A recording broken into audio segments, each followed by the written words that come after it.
Hello there, and welcome to Sleepy Nights. This is Kevin, and tonight we go back in time to Canterbury's miracle.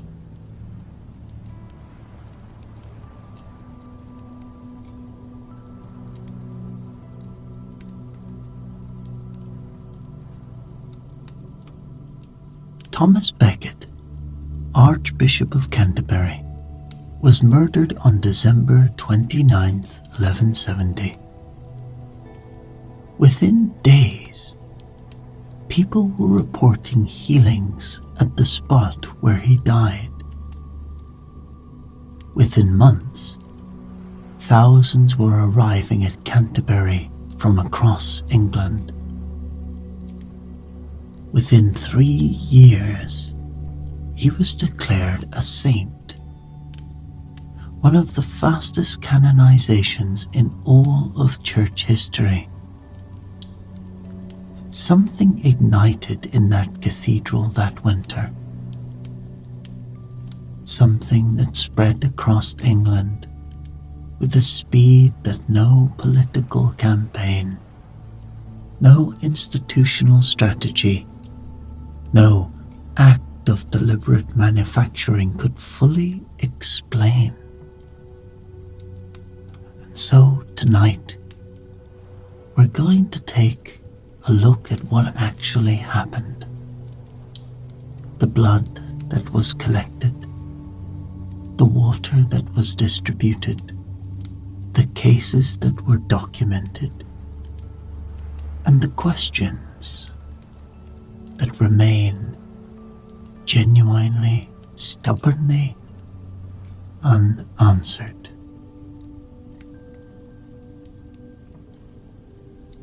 So, let's go back on the evening of December 29th. Thomas Becket was killed in Canterbury Cathedral by 4 knights who took their king's words of frustration as license to act. The details of the attack are well documented. Multiple witnesses were present, including monks who saw everything from the moment the knights entered to the moment Becket fell. The violence was brief. What followed was not. The monks rushed to their archbishop almost immediately. And what they did next is the final detail that matters for tonight's story. They collected his blood. You see, it was pooled on the stone floor of the cathedral, and they soaked cloths in it. They gathered it with extraordinary care, preserving it as though they already understood or instinctively felt that it was going to matter.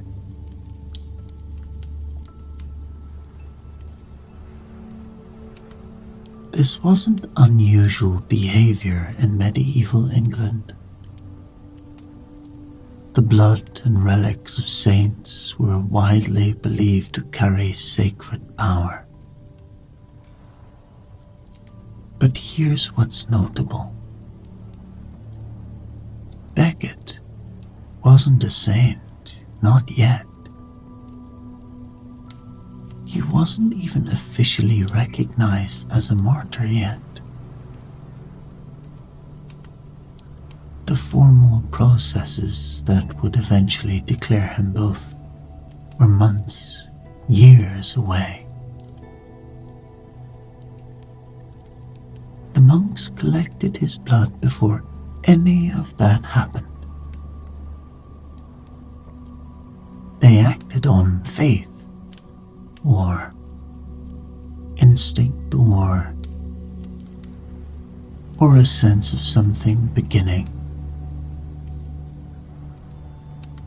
And in doing so, they preserved the physical substance that would become central to everything that followed.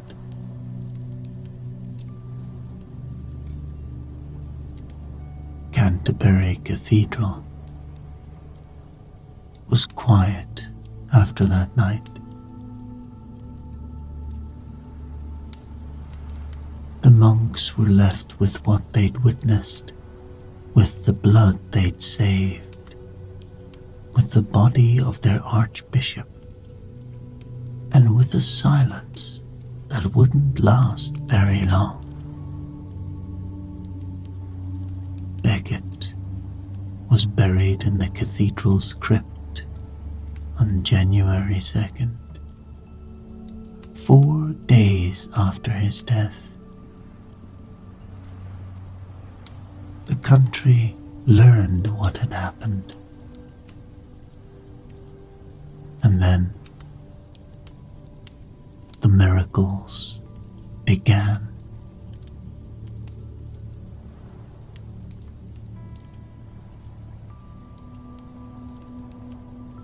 Not months later,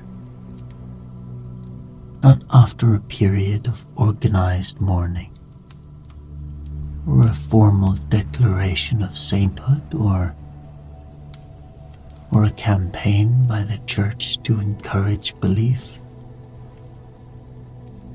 Days. A monk named Benedict of Peterborough began writing them down as soon as they started arriving. His account, the Miracula, is one of the most detailed records of reported miracles in medieval history. Benedict wasn't writing legend or assembling folklore, he was documenting individual cases as they came to him. Who was healed, what ailment they suffered from, how long they'd had it, when exactly it happened, who else was present, and what was said before and after.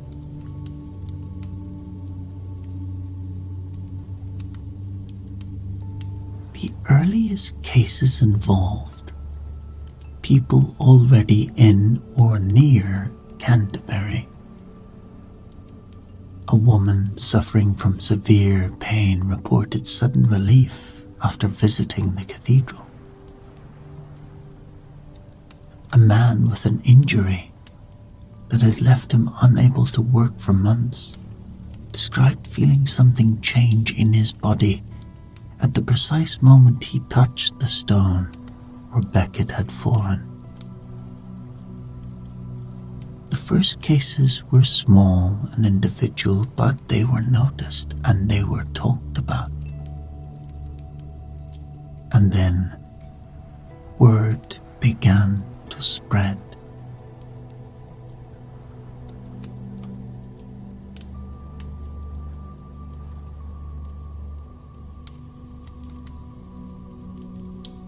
By spring of 1171, Canterbury had transformed. People were arriving not in dozens but in hundreds. From across Kent, from London, from further still. They came carrying their illnesses, their injuries, their relief, their grief, their hope.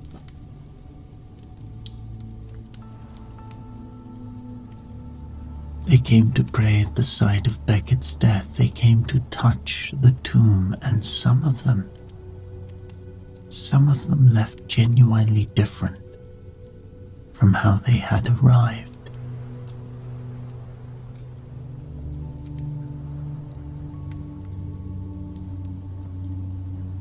The atmosphere in Canterbury shifted during those weeks in ways Benedict himself noticed.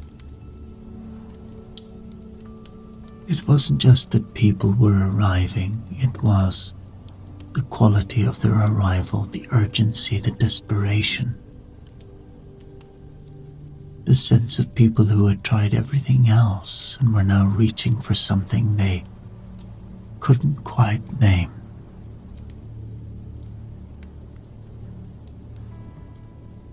Some came because they were desperate. Others came because they'd heard what was happening and simply needed to see it for themselves.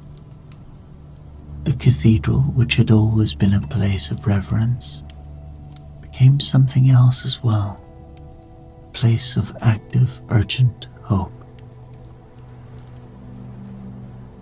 Benedict recorded case after case. A second monk, William of Canterbury, began documented cases independently, creating a parallel record that could be cross-referenced with Benedict's.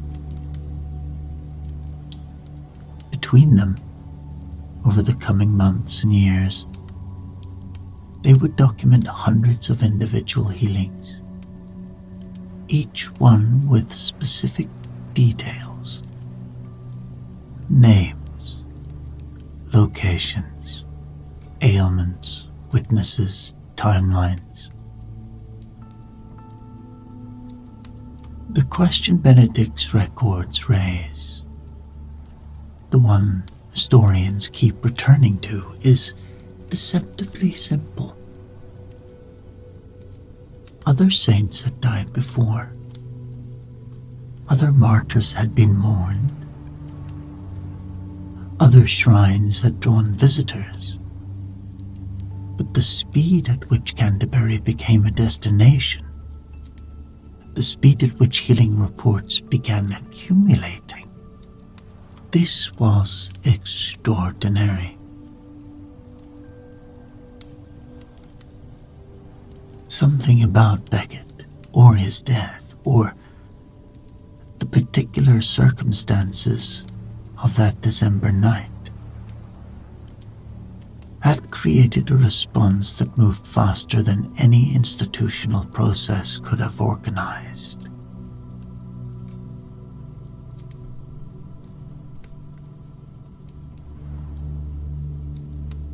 The blood the monks had collected on that December night didn't stay in Canterbury. Within weeks, the monks began mixing Becket's blood with water. The resulting liquid, which became known simply as Becket water, was poured into small flasks. These were tiny containers, usually made of lead or clay, small enough to carry on a cord around the neck. The monks filled them, gave them to pilgrims who visited Canterbury. People carried them across England, across sea, into the wider world, and they used them. Some drank the water. Some applied it to wounds. Some poured it over the bodies of the sick. And they reported healings, not universally, but with enough consistency that the vials became among the most sought-after objects in medieval England. Canterbury couldn't produce them fast enough. Here's where the story becomes genuinely difficult to set aside. As time passed, the original blood was diluted. More water was added to the supply. Then more still, the ratio of blood to water decreased steadily. From meaningful quantities in the earliest months to vanishingly small amounts within a few years. By some accounts, by the mid-1170s, the vials contained water that had been diluted so many times that virtually no blood remained in any measurable sense. The healings kept being reported. Let's sit with that for a moment. The physical substance, the blood itself, was becoming less and less present in what people were actually consuming or applying. Concentration was dropping towards zero, and yet Benedict and William continued to record cases where Becket water was specifically identified as the point in which healing occurred. What was actually in those flasks, those little vials? In terms of measurable physical content, it was water. Water that once had been in contact with blood, diluted repeatedly, stored in small clay or lead containers. The monks understood this paradox entirely within their theological framework. They believed the water carried divine grace, that the physical substance was a vessel, not the source, and that sacred power operated independently of concentration. That explanation was internally consistent, and it was the one they offered. But now, if we step outside that framework and simply observe what was happening, people were using an increasingly dilute solution and continuing the experience. Continuing the experience of reporting and healing.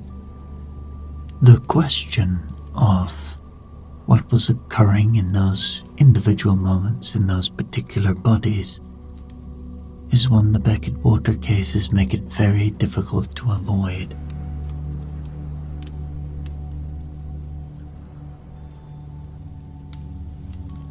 Benedict of Peterborough's records are not vague. They are not the kind of legendary accounts that grow more dramatic with each generation of retelling. They have a level of specific detail that reads more like medical documentation rather than miracle narrative. A typical entry includes the name of the person healed, the village or town they came from, the nature of their condition, how long they had suffered from it, what they did when they arrived at Canterbury, or what they did with the Becket water, what happened, or who witnessed it.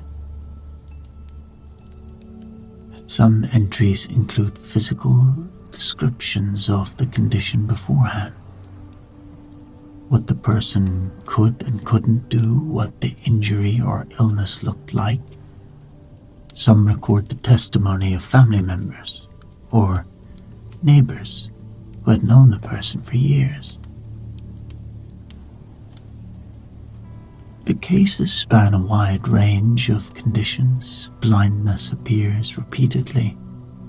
Multiple individuals, some partially sighted for years, some completely blind, describing the return of sight after visiting the shrine or using Becket water. Lameness and paralysis cases are documented with particular care.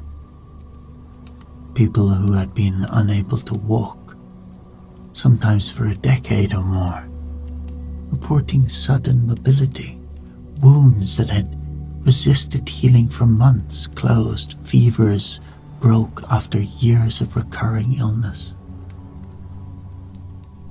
What separates these accounts from simple storytelling is the existence of two independent records. William of Canterbury documented the cases, the same cases Benedict recorded, just approaching them from a different angle. where both monks wrote about the same healing, their accounts align on the key facts while differing in minor observations. Exactly what you would expect from two people recording the same event.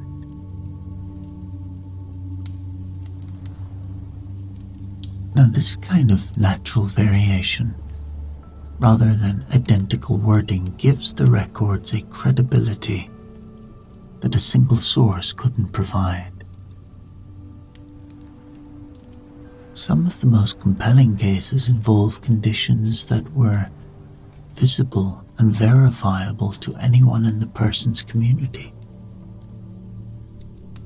Blindness that had been known to neighbors for years, a deformity that had been present since childhood, an injury sustained in public, documented by the same people who later witnessed the healing.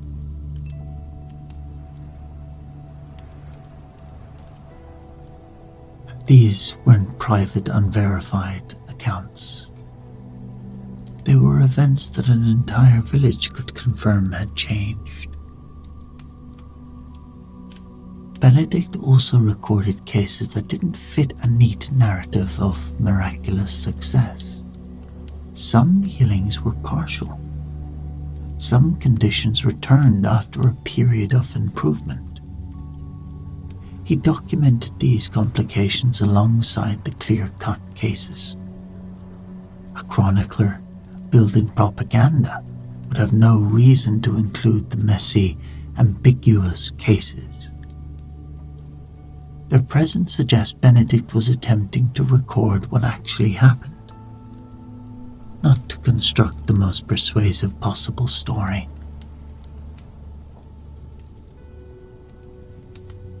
By the time Becket was formally canonized in 1173, the documented case record was already substantial, and it kept growing for years afterwards.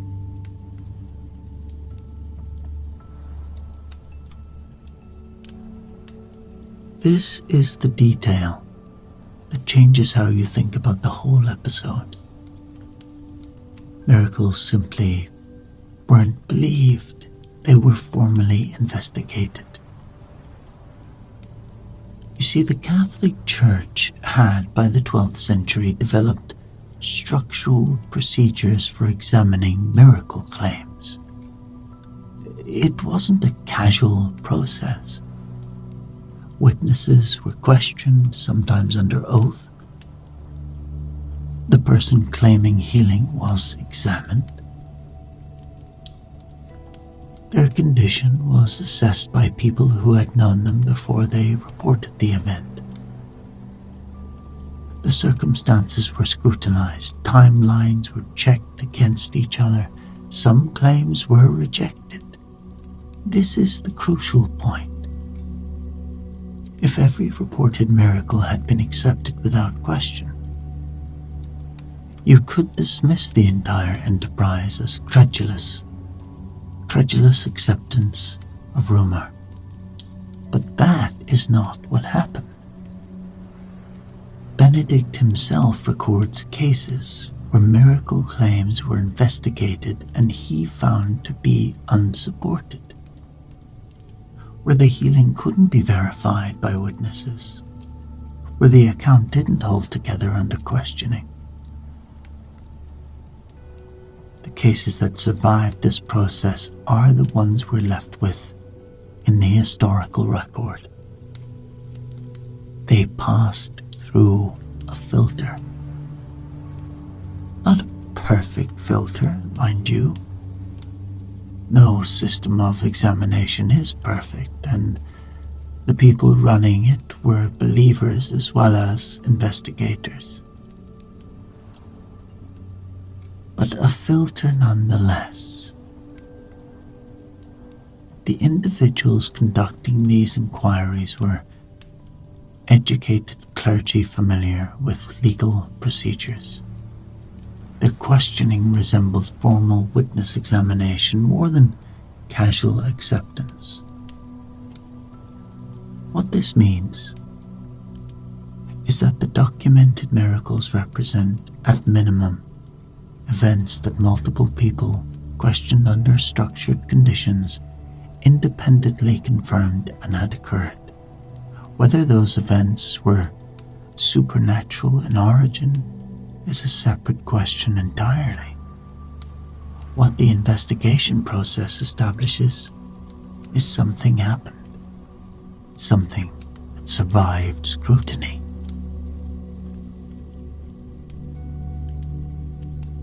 Now, the uncomfortable questions. Henry II had, in effect, caused Becket's death. The king's words, spoken in anger not as a formal command but interpreted by 4 knights as permission, set the murder in motion. Henry knew this. The political consequences were immediate and severe. His relationship with the church was already fractured. Becket's death just made it worse.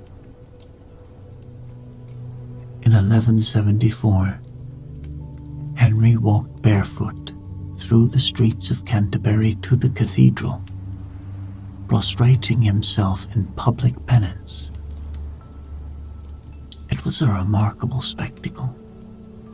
A king humiliating himself before the tomb of the man whose death he had effectively caused. It was also politically necessary.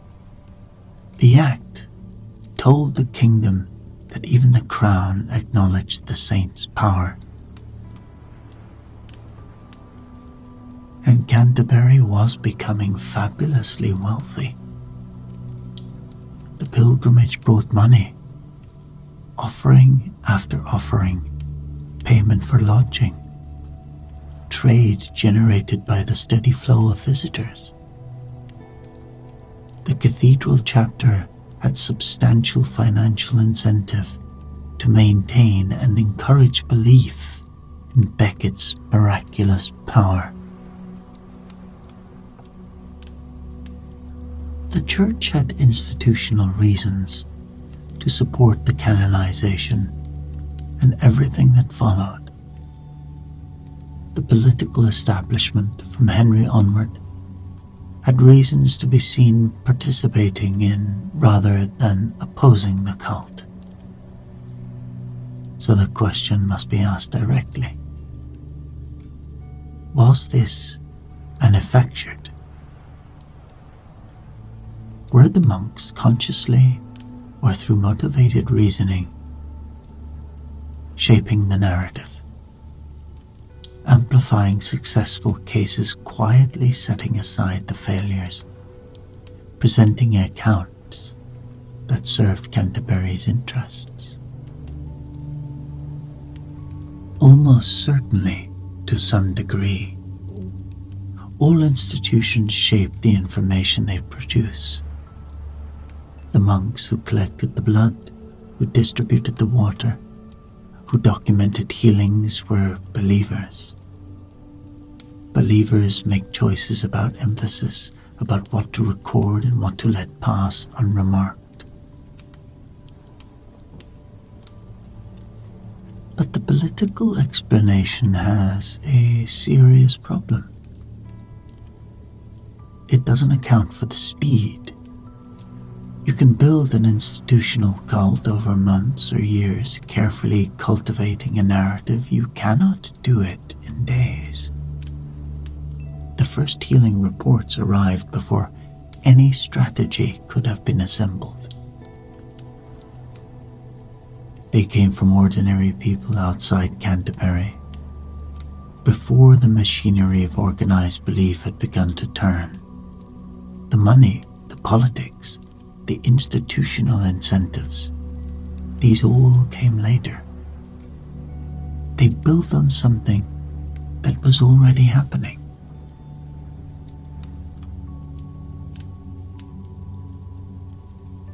If we set aside both the theological answer, God healed them, and the purely dismissive one, they imagined it or exaggerated it. We're left with a question that modern science takes seriously. What do we actually know about how belief and expectation affect the body? The placebo effect is not superstition. It is documented, measurably real. People who believe they are receiving effective treatment, even when the treatment contains nothing, show genuine physical improvement. Pain decreases, inflammatory markers shift, recovery times shorten. The body responds to expectation in ways that are still being mapped, and the mechanisms are more complex than a simple trick of perception.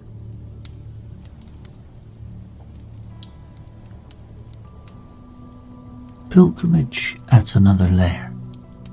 The physical journey itself, the walking, exposure to weather, the sustained movement across days has physiological effects. The social experience of traveling with others toward a shared purpose of being part of a community unified by hope, by faith. It has documented effects on mental health and stress response.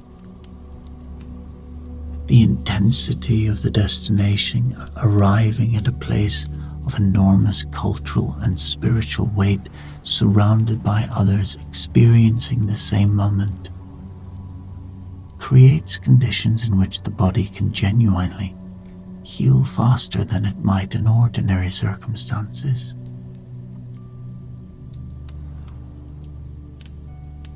Applied to the Canterbury cases, these explanations carry real weight.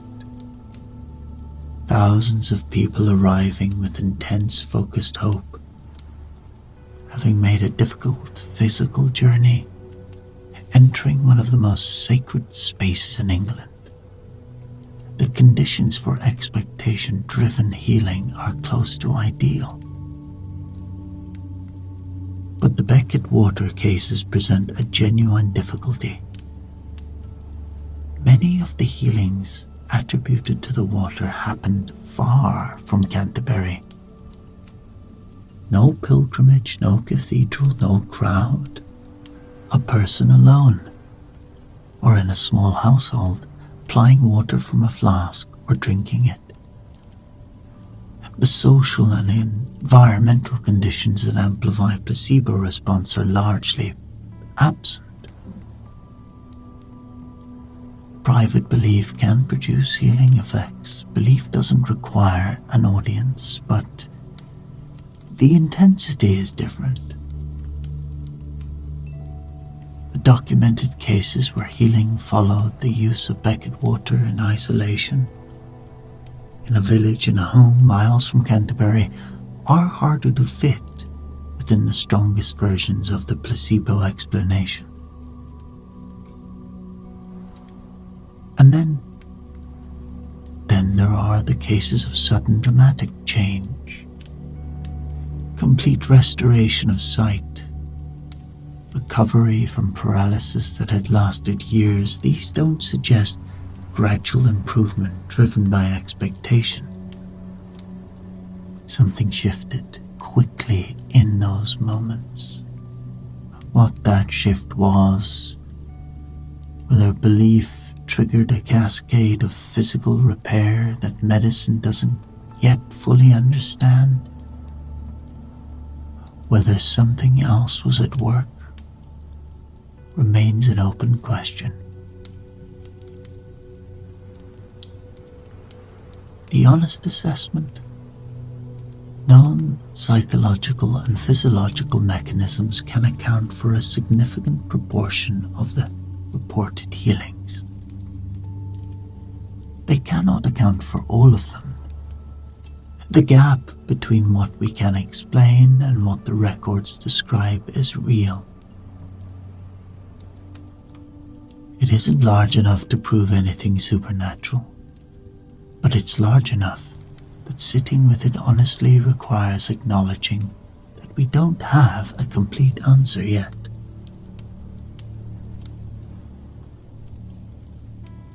So why Becket?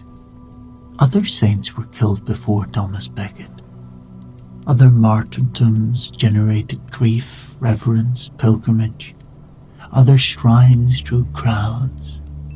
So what was it about this particular death in this particular place that produced such an immediate, overwhelming response? Maybe the manner of death matters.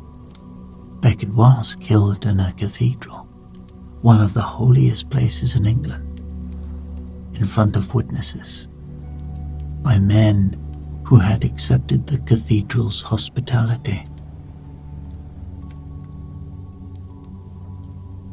The act violated something fundamental about the relationship between violence and sacred ground. It wasn't a battlefield death or a quiet execution.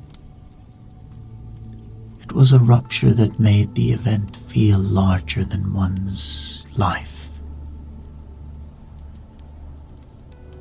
The location matters. Canterbury Cathedral was already a major pilgrimage site before Becket's death. The routes were established, the infrastructure existed. When the miracle reports began, there was already a system capable of receiving and processing the response. The political context matters.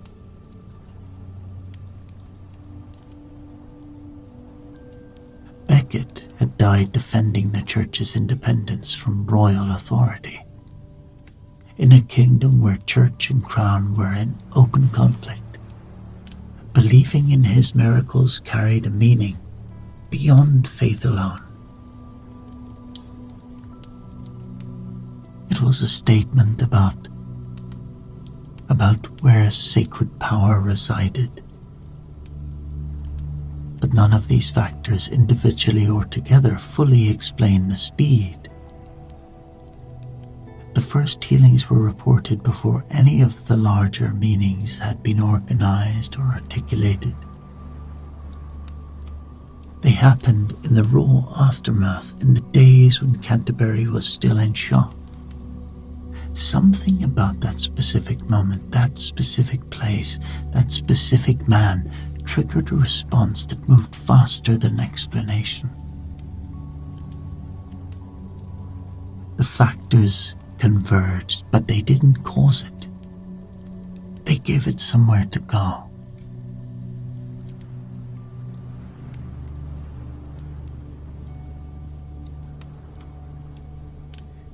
In 1538, the king ordered the destruction of Becket's shrine. The gold and the jewels were removed.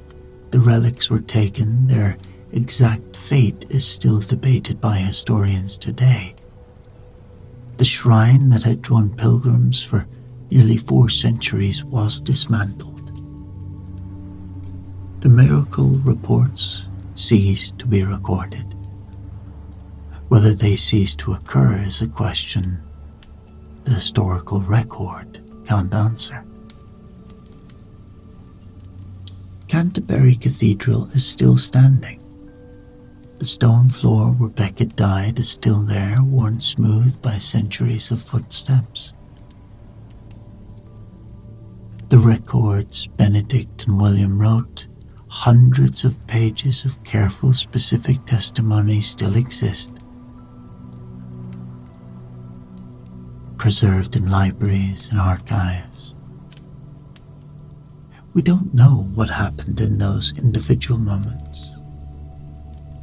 The moment a blind person opened their eyes, the moment a wound closed, the moment someone drank water and felt something change. We can offer explanations, some of them very good, some of them incomplete. None of them account for everything the records describe. What we know is this. Something began in Canterbury in December, with a speed that surprised even the people living through it. Something spread across England, carried in small clay flasks, and in the testimony of ordinary people who believed, with the weight of lived experience, that their lives had changed. Something was documented with a care that doesn't yield easily to dismissal.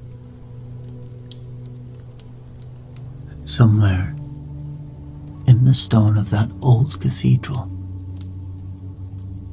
in the worn places where generations of hands have touched and prayers have been spoken, the echo of that winter persists, not as myth, but as record, as names and dates and careful accounts of real people who said, simply and plainly, something happened here. We may never know exactly what, but it happened, and it happened